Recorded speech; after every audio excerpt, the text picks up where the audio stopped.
Hello, my fine friends. Welcome back to Destination Discourse. I am your host, Stuart Butler, and I am joined today with Adam Stoker from the Brand Revolt. How are you, Adam Stoker from the Brand Revolt? I am Oh, it's not so the, good. I messed it up. It's Brand Yeah, Revolt. I'm I sorry. was I was good up until you introduced me as a different company than my own. Okay. Is there someone else called the Brand Revolt? Is that I have no idea. okay? Uh, You should have done but some market our research. yeah, our URL is thebrandrevolt.com, Okay. but we are Brand Revolt. Okay. And I understand that there's some confusion there because of the URL. So I'm going to give you a pass because it's only the seventh time on this show that you've done that. And Mm-hmm. once we get to 10, I'll start to hold you accountable for it. Okay. I should it shouldn't have more than eight. I think I'm pretty good. Although it did call you guys relic today, so I had to put some money in the swear jar. So Again, yeah. yeah. So What but do you yeah. do? Are you guys going to get us a gift at the end of the year once that swear jar gets full? How's that working? Well, we were gonna throw a party, but right now there's like $3 in it, so I don't know that it's And gonna it's all be. from you. Yeah. Yeah, probably so. But no. So it's just the two of us today, Adam. Just But I us. think this is going to be a good one because we come at this topic from two completely different perspectives. We're going to be talking about something that's very important to our industry, and you probably look at it completely differently than I do. And so, although I have a little insight because I used to be an evil vendor before I came over to the light There it side, is. so it's going to be good. We're going to be talking about RFPs and the whole procurement process and what we like about it, which is not a lot, but what we really don't like about it. And maybe we'll come up with some solutions and maybe a destination out there, some of our desties can get involved and share with us some things they've learned over the years and things that improve it. So that's going to be the topic and it should be a good one. And I got my gloves on, man. I'm ready to um, joust a little bit, spar a little Me bit. too. Let's see Me see what too. happens. I'm feeling feisty today, Adam. So should be good. Feisty Stewart is the best Stewart. Yeah, yeah. It's certainly better than sleep deprived or hangry Stewart because those aren't great ones. Feisty is good. All right, but before we get into that, this is the greatest segment in all of entertainment. The one, the only Stu's News. Let's go.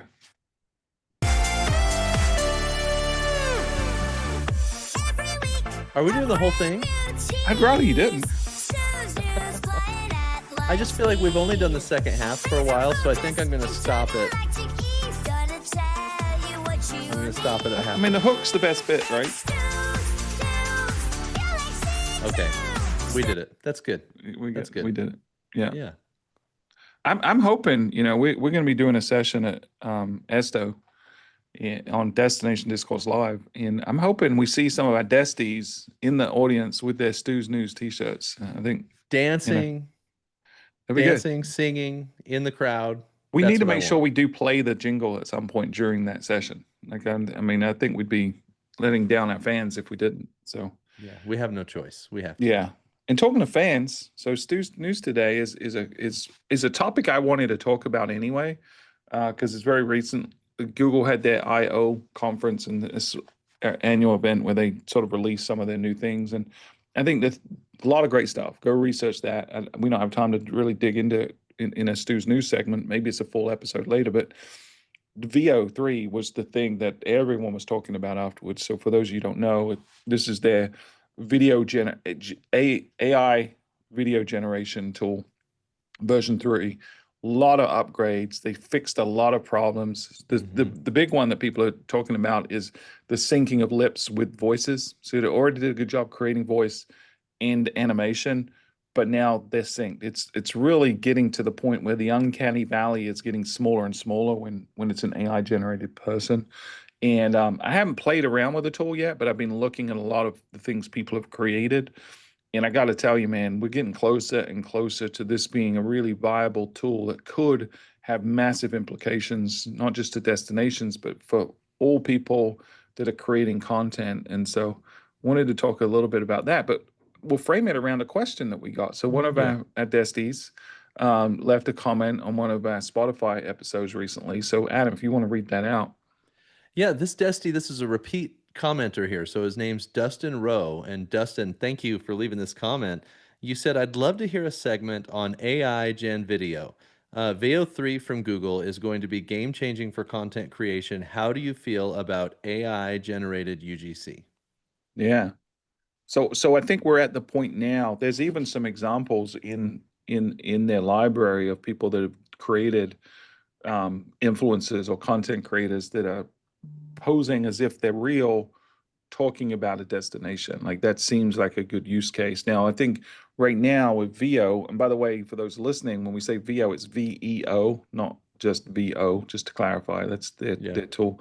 Um, but it's creating like 5 second snippets of stuff, right? Maybe 10. You can extend it a little bit. It gets a little broken beyond that. But I don't think we're at the point where we're creating 30-second commercials Well, really well yet, although you can stitch it together and it's getting really close, right? But for enterprise, yeah, they're allowing 30 seconds to a minute. And okay, for the non-enterprise account, it's 8 seconds. Up to eight okay. seconds is what you have.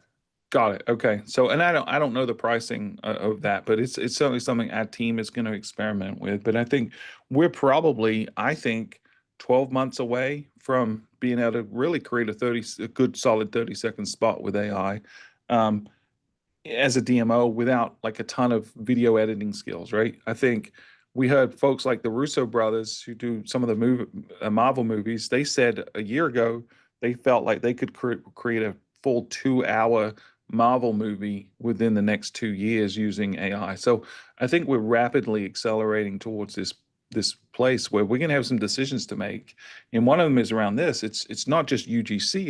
It's about authenticity, right? It's about what are we willing to do, but also what's my responsibility to my community if I'm investing taxpayers' dollars to promote my destination, and now I can create something that used to cost me $200,000-300,000 to create a 30-second spot, like a high-end 30-second spot. If I can now create that at a vastly cheaper rate, but the quality's there, am I obliged to do that or not?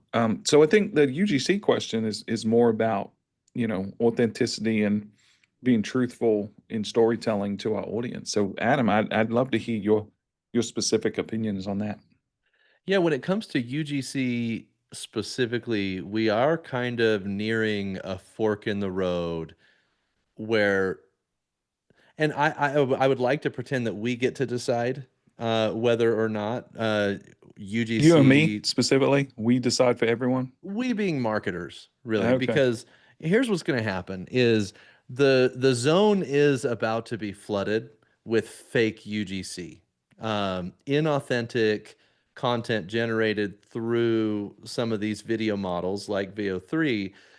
And if that actually works and it gets engagement and comments and shares and generates visitation, we don't have a choice as marketers because the market will have decided we're reacting to these videos. We're willing, even though it's AI, we're willing to take action based on these AI videos.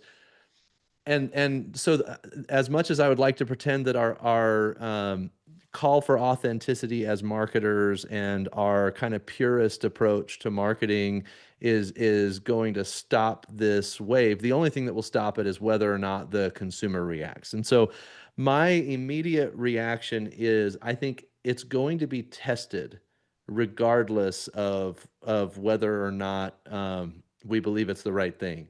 And those tests over the next 3 to 6 months are probably going to decide whether or not people are going to be actively using these videos for UGC, even though they're fake creators and all of this, because we don't get to decide. I guess that's my thesis here is the market decides, and you and I we can make our best prediction, but it all depends on what the consumers are going to react to.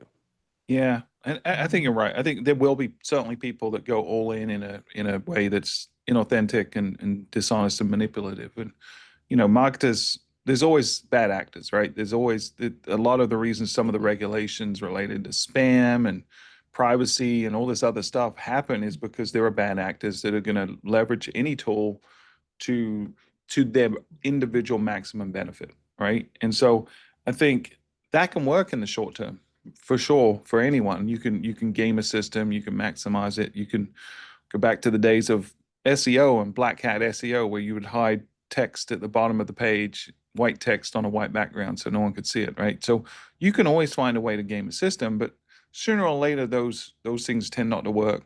There might be some arbitrage where you gain early adopter advantage, but for me, what we try to do is say we're trying to create a long-term, lasting, valuable relationship with our guests. We're in a destination in Myrtle Beach where people will come back. If we get them once, we'll probably get them twice. If we can get them twice, they're going to come back year after year. We 2/3 of our visitors are repeat visitors, and so we're in a long-term relationship with these people, and so we don't want to do anything in the short term that benefits us that hurts them or erodes the relationship. So we sort of look at things, look at the social contract we have with people. So right now, if I take a photo, would we use Photoshop to make the sky look a little bluer, right? Take out some clouds or the ocean a little bluer. Absolutely, we do that stuff. We don't feel like that's manipulating or being dishonest. That's putting our best foot forward and presenting us in the right light, right? So I think we're comfortable doing that kind of thing. I think to fabricate what you have. So if we were to say, here's something Myrtle Beach has, we clearly don't have because it would attract people, an experience of sorts. If we crossed that line and started sort of being dishonest and saying we have this thing that doesn't really exist, then people are going to come and get very disappointed. And long term, that erodes our relationship and the word of mouth value of that person. So we don't do this. So I think how we're going to approach things like UGC or chatbots or anything like that is we're going to be transparent with it. We're going to lean into it. We're going to differentiate it and say, we're going to be in on the gag, if it were. So if it's a fake person talking about Myrtle Beach, we're going to make sure that we're signaling that it's a fake person and that's clearly communicated to people, but have fun with it at the same time. So that person can do things that other people can't. So I think if it's UGC, it gets tricky, right? Because if we're doing fake influencers, that's one thing. If I'm pretending there are real people that are coming that aren't real people, then I think that's sort of crossed the line. So I don't personally see Myrtle Beach doing UGC per se, but I do think we'll probably end up doing fake influencers and content creators. But then I also step back and say, well, where's the value in that? Because if I don't have an audience, then when I work with a content creator, part of why I work with a content creator is their creativity and their imagination and their unique perspective. But the other bigger part is that they have an audience that I want to reach. And so if I'm just creating content on my own, then I got to build my own audience. And so I don't know. We're probably going to experiment with some stuff. Yeah. But I don't think it's at the expense of these other things that are already working, if that makes sense. Our duty as marketers is to test it and try it and look at the available tactics based on technology that are out there, right? I remember when the digital age just kind of started to come through, and you see your first contextual search ads when you're looking for something, and it was like, oh my gosh, they retargeting was a great example, actually. That's one where it's like, holy crap, they're following me around, and so I feel like there's been these moments in technological evolution that have generated kind of a spectrum of reactions. Some people are really excited about it, some people don't like it. And I think our duty as marketers is to try the new technology that comes out, test it and see what happens. And then if it benefits our community to continue to do it. That being said, I'm having a hard time imagining how fake UGC will benefit the community. You talked about long-term relationships with your audience at Myrtle Beach. And if you think about it, what you've been doing is you can have a one-to-one relationship with the audience, or you can use a mediator, which is a one-to content creator to audience relationship, and leverage that to build the relationship with the audience. When that creator isn't the person in the middle and it's just a fake person, how authentic is the relationship between Myrtle Beach and the end user? And I have a hard time imagining that the audience will react well to that. But I think our duty is to test it. Yeah. Yeah, I couldn't agree more. But to do it in an ethical way, and really think about all the different things we talked about. At the end of the day, we believe that we should be obsessed with the customer, and if we do that, if we're always obsessed with the customer, then typically we're going to make the right decision. And when we don't, we'll recognize it quickly and we'll adjust. So I agree, test it, do it transparently, and then see where it goes. But are people going to abuse this? And are we as consumers going to now get inundated with a ton of stuff we can't really trust? 100%. So I think there's also the opportunity, where other people are going hard on this. You could take a firm stance on the other side and say, we're absolutely not going to do any of this stuff. And here's why. And you sort of sit on that perch of authenticity and say, this is a guarantee to you guys. And there's some value in that. There's some utility in that. So I think there's going to be different approaches. Not any one is necessarily better than others, but I think the fact that you go in with your eyes open and have had these kind of conversations with your team and your board and your other stakeholders, I think is important.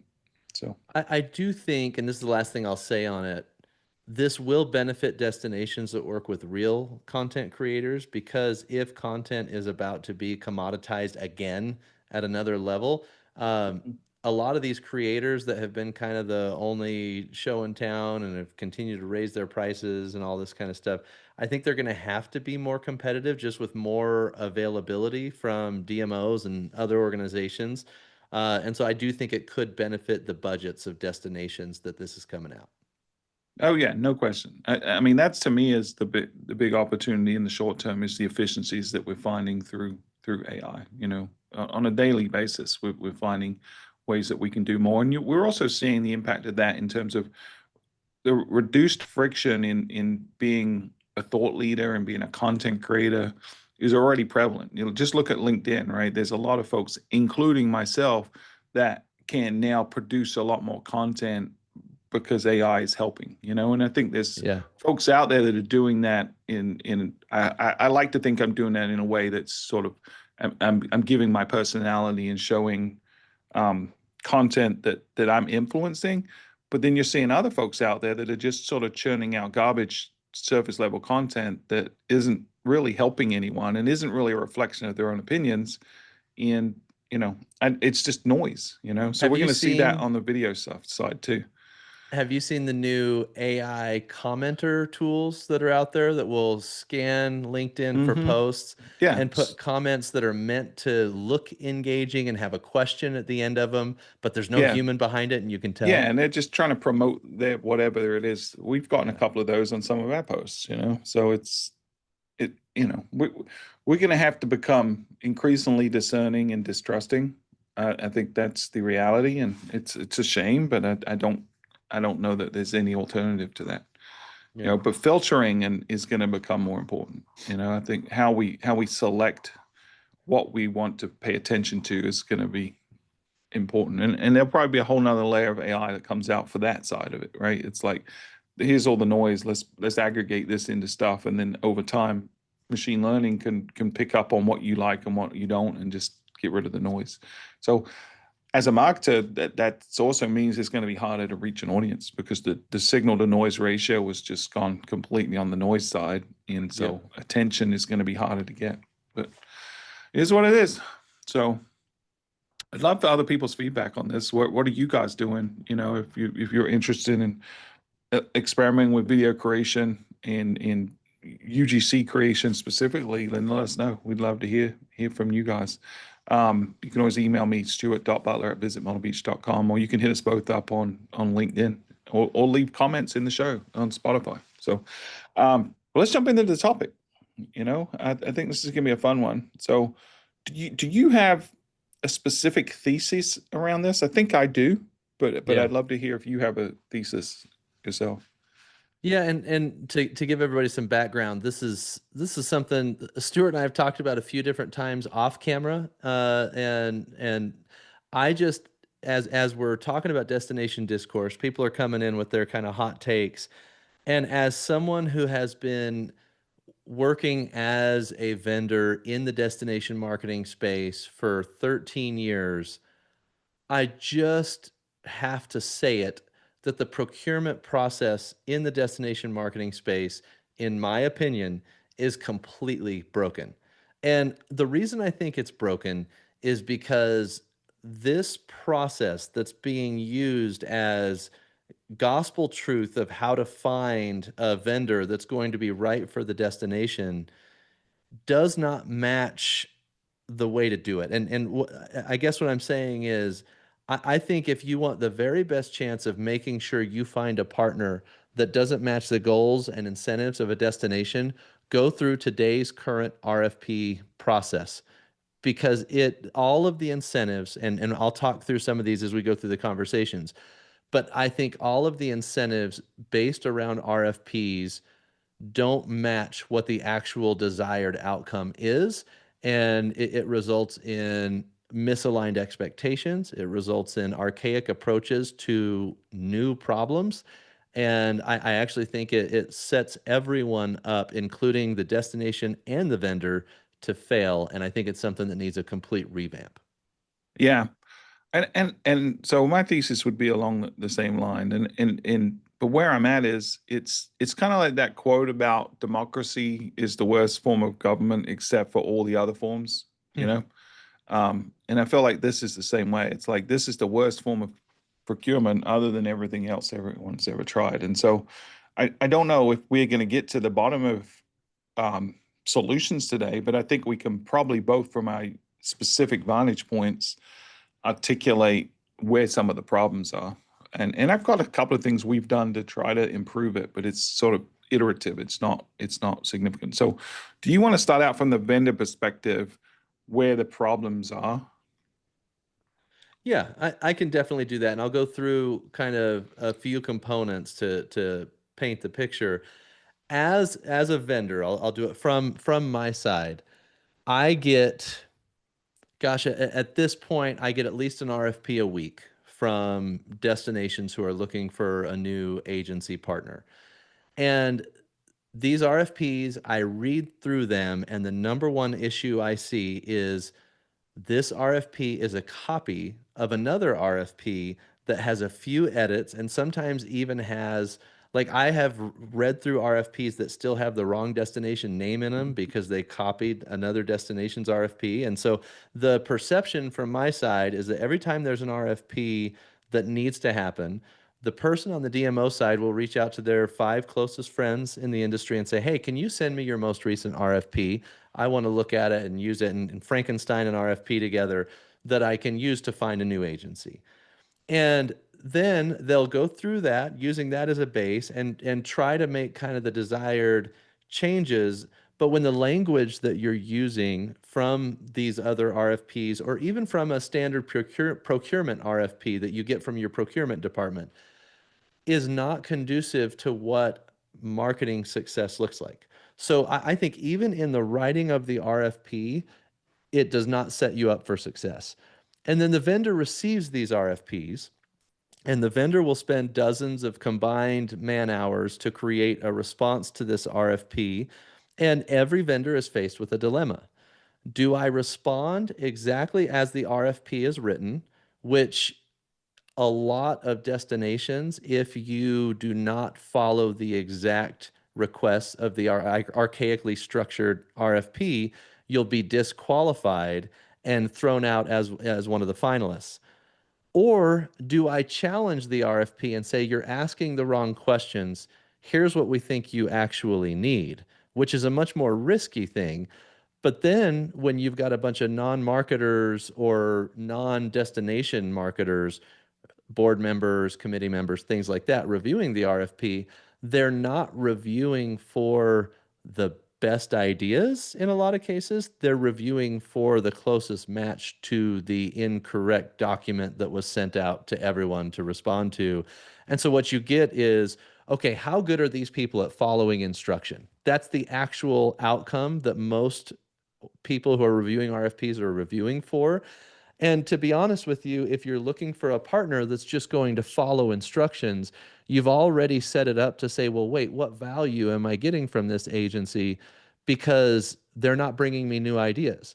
Well, you didn't send the RFP asking for new ideas. You sent the RFP saying, can you follow my instructions? So the dynamic that you're creating in the relationship is actually, I'm going to be the order giver. you're going to be the order taker. And then you're going to ask questions about why we're not getting fresh, new, authentic ideas from the agency. If you really wanted to set it up and get an agency that's going to think through how to look at the ever evolving nature of things and continue to test and create, your RFP has to reflect that. And I haven't seen an RFP yet that actually sets the relationship up the way it should be set up. Yeah, yeah. I mean, I think you make a good point. I think, do you currently, how you said dozens of hours, like on average, how much labor goes into an RFP response Well, for that's you guys? changing with AI, right? And so I would say that 2 years ago, some of the big RFPs we would receive, we really wanted to give it our best go, and so we would put a combined 100 hours across the organization into responding, including spec work and things like that, into some of these RFPs. And what do you think is like an average, or from your perspective, or if you don't want to give your specific, what do you think is an average success rate of RFP submission to actually landing the gig?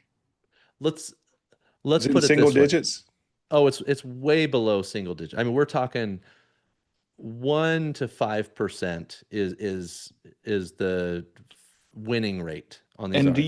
do you get through, because a lot of them will be in rounds, right? There'll be like an Yeah. initial submission, and then like a maybe a Zoom call, and then maybe an in-person.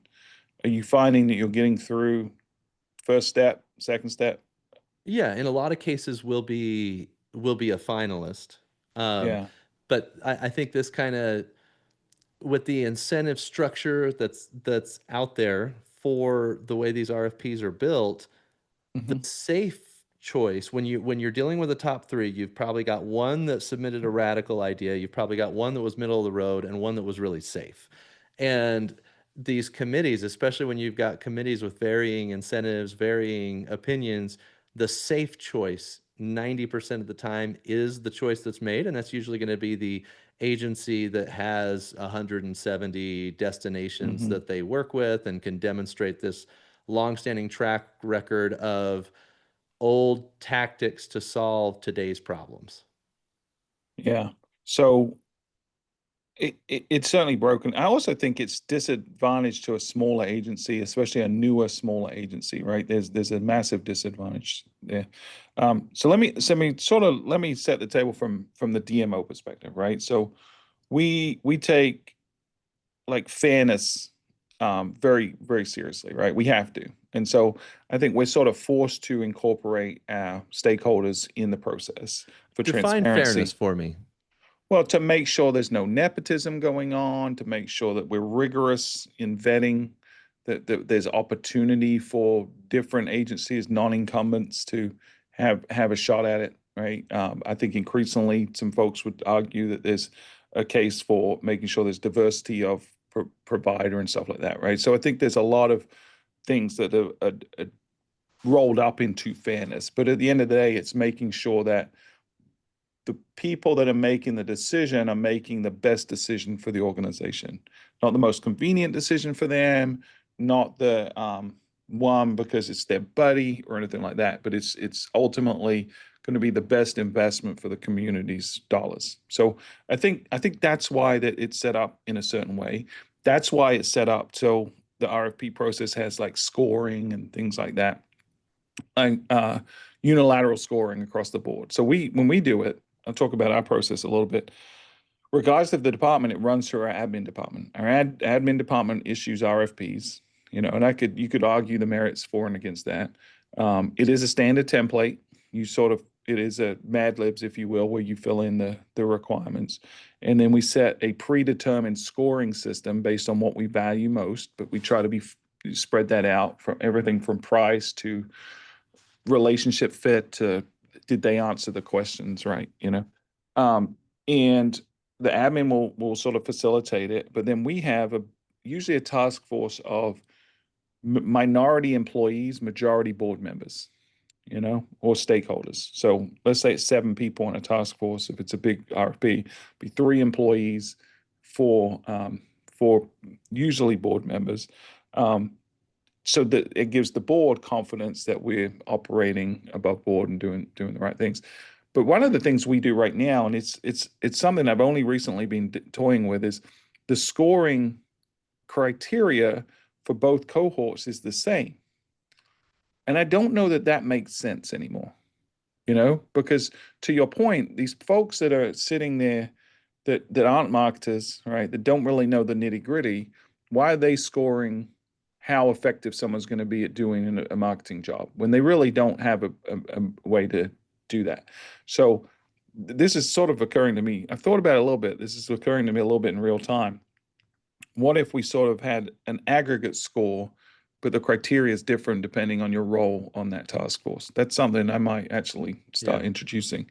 But then from my perspective, the problem is it's really hard to articulate in a one-to-many way what it is I need, what the solution is. So we sort of are forced into this boiling it down into the what it is, not the why, not the how. So we're sort of boiling down the essence to a point that it's almost not relevant to what we're actually trying to accomplish.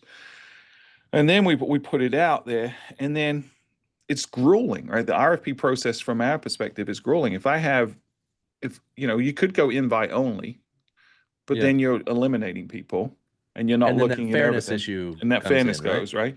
So you open it up to everyone. I mean, for the last couple of RFPs we've done, we've gotten 20, 30 responses. Everyone wants to work with Myrtle Beach because we're awesome. And so when you've got like 400-page responses and you've got to read through 30 of them and really give them the right look, that takes hours and hours just to do your first drive pass, right?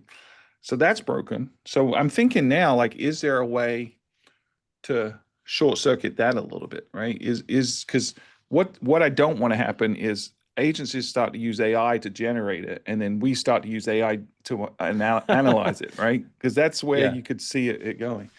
So one of the things we did do recently is we started saying you cannot go over this many pages. Like deliberately put the restriction on it so people can't just waffle aimlessly. Like they have to be really specific and precise. We've also started doing phases, So phase one is more qualification. Like, so some of those block and tackle stuff that the board's going to care about is going to be phase one. And then if you meet our criteria, then you get invited to phase two. And then we sort of narrow it down to the actual. So you're not spending as much time doing all the creative work, and we're not having to spend time reading through a bunch of stuff that isn't going to ultimately work for us. So I think breaking an RFP into components like that, stages, I think can help. Can I ask you a question on that specifically, just real quick? Yeah. So would it make sense for every RFP to just have a document first before you can even get the remainder of the RFP that says, do you have this many employees? Do you have offices in these locations? Whatever it is, right? Like whatever that criteria is that your board is looking for, and the signature on the other side says, I attest that we meet this criteria.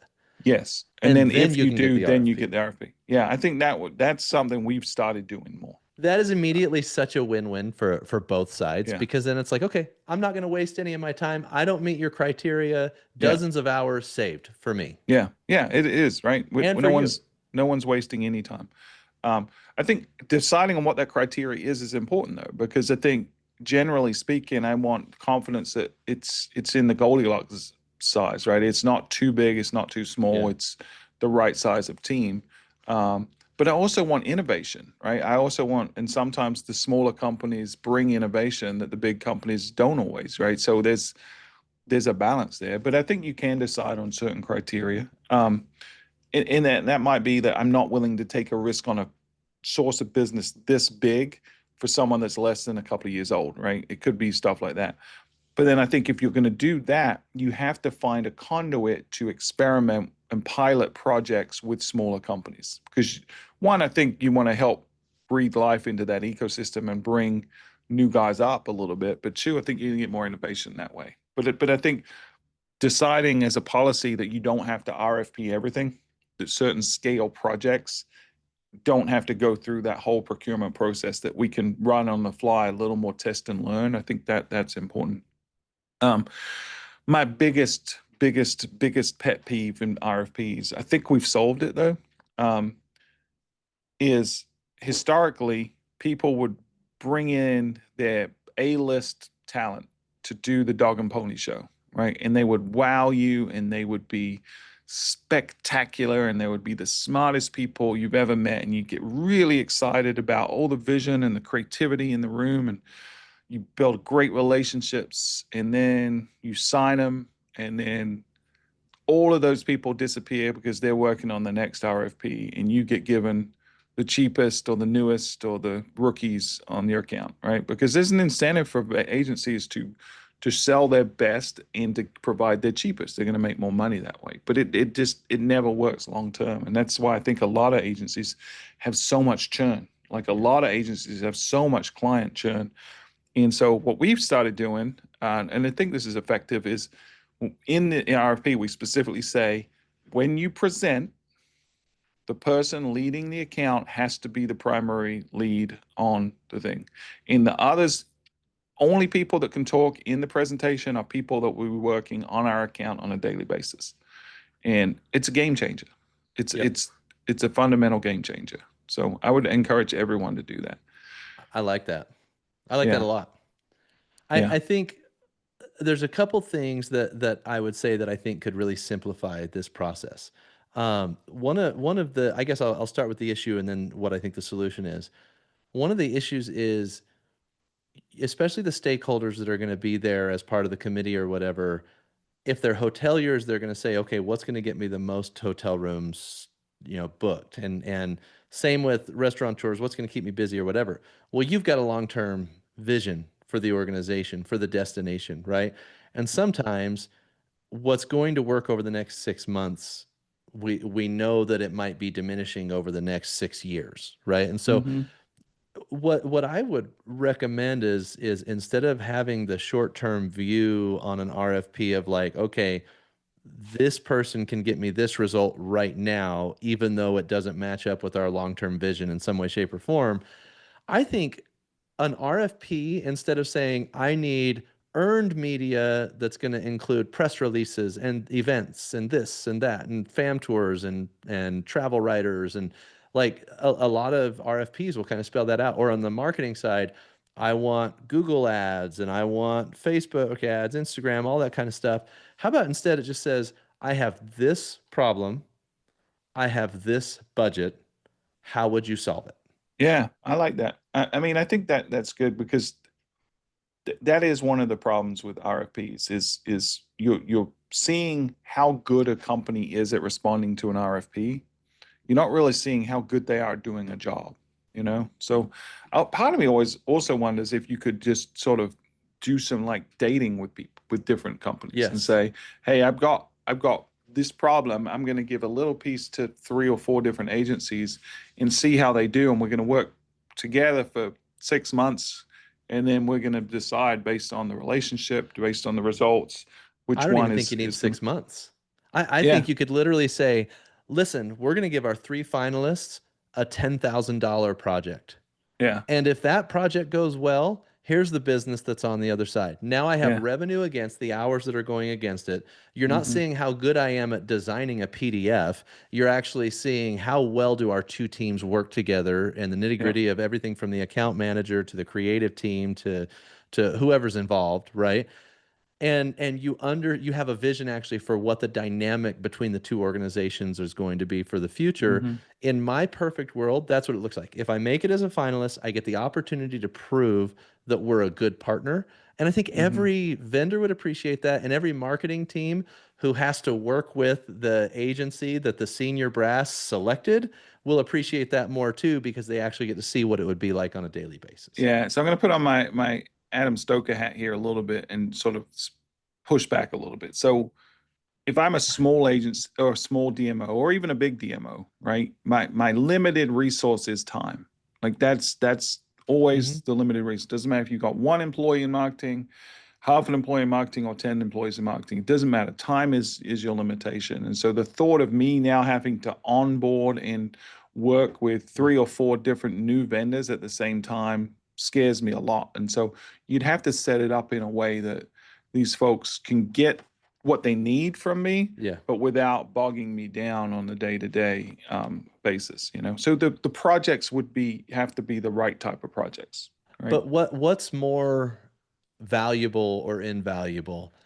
Wasted time over 3 months or a bad relationship over 2 years, right? It Like that's depends on what the opportunity cost is. Yeah, you're right. I mean, if we're taking a long term, it's worth the investment in the short term, right? But the yeah. day-to-day reality is we had this conversation today with our team. It's like, I need us to go 100% on this thing. And they're like, well, I can, but I'm going to need to go less percent on some other things. So you tell me which ones I'm going to take my foot off. So there's always a opportunity cost. But I do kind of like the framework. I think it's interesting. When we did our website RFP 3 or 4 years ago now, we actually didn't put out a website RFP. We broke it down and said, here's what we're eventually going to do, but that'll be phase, I forget if we did 2 or 3 phases, but we said phase one is going to be who's going to sit down with us and plan out the scope of the next website for us. And if you do that well, that's a much smaller thing to bite off than the full website redevelopment, right? But if you help us plan a really great website, then you're probably going to get the gig, right? And we end up going with Miles, and they did a good job with the planning, and they ultimately got the execution job. But we didn't commit to that upfront because we wanted to see if that was going to work. And really, we selected them because of philosophy. The way they saw the future of the website was the same way we saw it. And I think that's as important as the mechanics of checking a box and seeing if you can accomplish the work. If we're philosophically aligned, we're much more likely to be successful in the long run. You got to date before you get married. I 100%. I mean, I don't know. I think this is one of the only places in the world, especially we're talking, for you guys, we're talking 7 figures on the line with Hmm. relationships with vendors. For smaller DMOs, even though the numbers may be smaller, the percentages may be bigger Yeah. when they're working with a vendor like this. And yet we're saying before we even get a chance to get to know each other, work together, see what the dynamic will be, we're going to get into a 2 year contract. And I don't know, that scares me. Yeah. And I do like the idea of dating. I think it's going to take a shift because we've typically said, and I've seen this. I was on the vendor side for a long time, and I responded to a lot of RFPs, and sometimes they were asking us to do a lot of the work for the RFP, like come up with creative campaigns for this problem or whatever. And we would put our creative resources in and go and pitch it and then not get the job. And then 6 months later, we saw they're doing something very similar to what we pitched them, but with another vendor. Like we didn't get Yep. any credit for that or any monetary benefit from that. And so there's also that disincentive from the agency or at least the conundrum of, do I show them everything, or do I hold a little bit back in case I don't get it, right? So nothing about this structure right now is working for either side, right? And if you see this differently, if someone wants to come on the show and argue that RFPs are perfect and there's no problem, I'd love to hear that perspective. But I doubt there are people out there like that. But I'd be prepared to admit I'm wrong.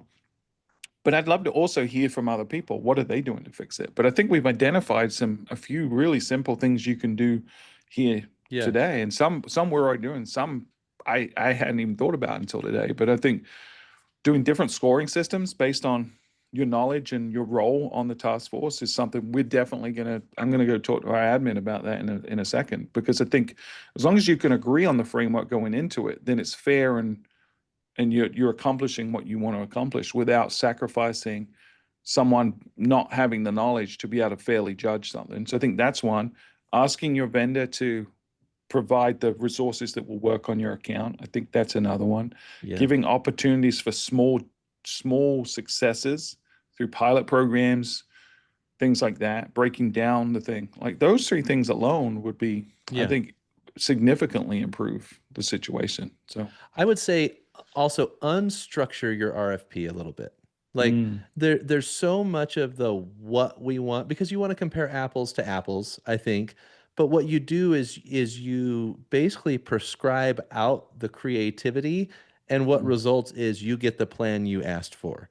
And yeah, especially if we're talking a media plan, you get a really tactical response Whereas I think if you articulate vision, this is where we're trying to go as an Mhm. organization. This is the problem we need solved. That should be like a 1.5, 2 page, 8.5 by 11 document that the agency can then go. And I like your idea of putting a limit on the length of the RFP, Stuart, because Mhm. otherwise you're going to get just these wild, long responses that are unnecessary for both sides. But let's say you put like, Written in AI with no meaning or yeah, fluff, yeah, you know? exactly. And so instead, if I can come back and say, this is exactly how we would solve the problem aligned with your vision, Hmm. I think it would be that's a much better conversation starter than here's what our margin will be on Google ads and here's what our margin will be on Instagram ads and so Hmm. on and so forth. And it's like we're not even having an intelligent conversation at that point. Right. So I think, if we looked at it slightly different, so the prerequisite of here's the prerequisite information we need to compare you on to make sure you qualify, right? And then we can do an apples to apples comparison. I think that's good. But then there's a minimal piece, which is them working in isolation and submitting something to us. Where I would get more value is you articulating sort of your broad perspective, and then me, if I agree with that perspective or it's aligned with us, then I want to have conversations about it. I don't want to read documents about it because I want to poke and ask questions. So maybe that's the other piece of this is Yeah, you should it break be it up into video steps, right? instead of Yeah. just written? Or we jump to the interview process earlier, and it's not just a 30-minute interview, right? We actually spend some time really getting to date each other, to use your Yeah. analogy, and we really get to understand the ins and outs behind what the thoughts are. I kind of like this. I'm actually, you Yeah. got me excited about RFPs again. So Never thought I could do it. no, no, for sure.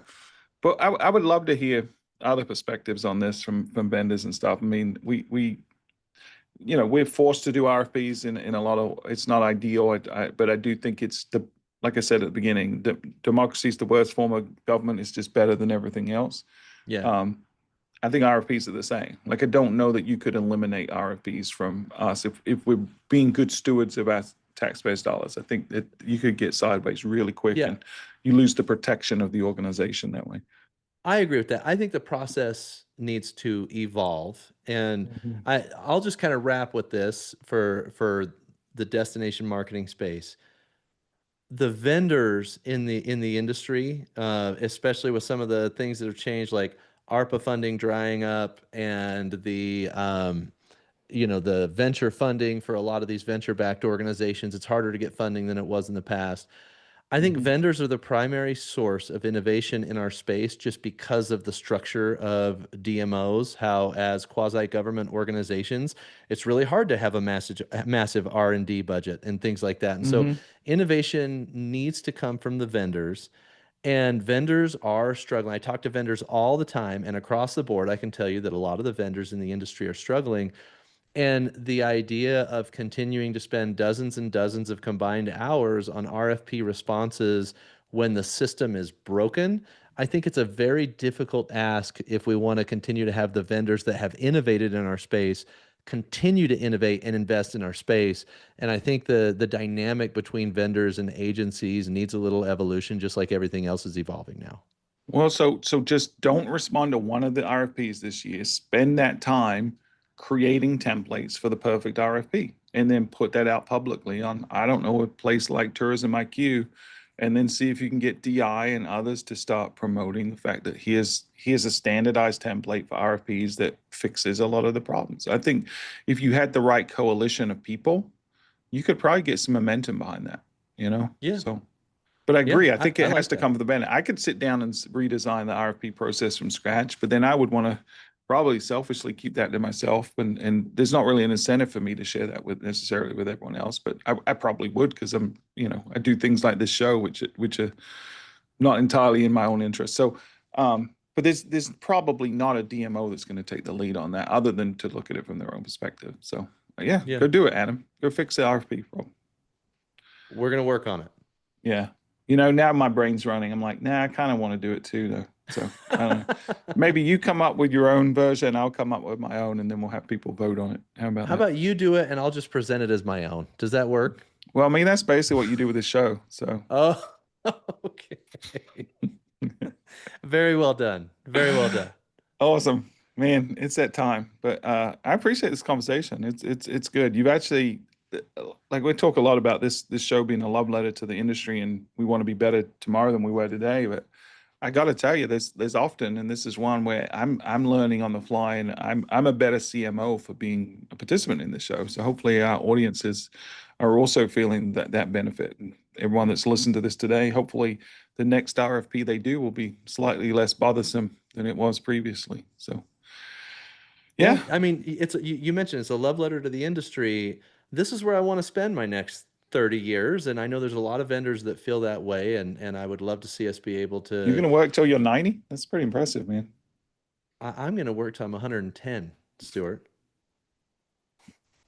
I just made a joke saying you were old, and you just doubled down and said you're Yeah, actually older. I, I guess I'm it's a math joke. 75 right now. I look great.